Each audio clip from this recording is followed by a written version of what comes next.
ఇప్పుడు మనం ఒక 3 కొత్త ఫ్యాక్ట్స్ తెలుసుకుందాం. బంగాళదుంప లేదా పొటాటోస్ రేడియో వేవ్ సిగ్నల్ ని అబ్జర్వ్ చేయగలదా? యాపిల్ పండులో గాలి లేదా ఎయిర్ కలిగి ఉంటుందా?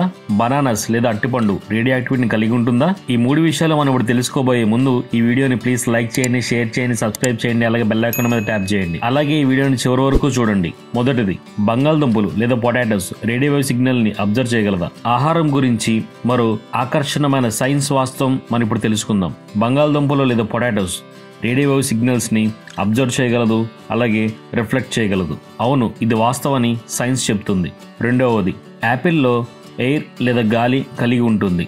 అవును, యాపిల్లో 20% పాటు గాలి లేదా ఎయిర్ ఉంటుందట. నీటిపై తేలుతున్న యాపిల్ని మీరు చూసే ఉంటారు. ఎందుకని ఎప్పుడైనా ఆలోచించారా? ఎందుకంటే యాపిల్లో 20% పాటు గాలి ఉంటుందట. ఆ వాల్యూమ్ వాటిని నీటి కంటే తక్కువ సాంద్రత చేస్తుంది. అలాగే యాపిల్లో రిచ్ ఫైబర్ కలిగి ఉంటుంది. యాపిల్ గురించి అత్యంత ఆరోగ్యకరమైన సైన్స్ వాస్తవాలో ఇదొకటి. యాపిల్ పండుగ సంబంధిత సప్లిమెంట్లో ఉండే ఫైబర్ కంటెంట్ 2 కలిగి ఉంటుందట. మూడవది, అరటిపండు లేదా బనానా రేడియో యాక్టివిటీని కలిగి ఉంటుందట.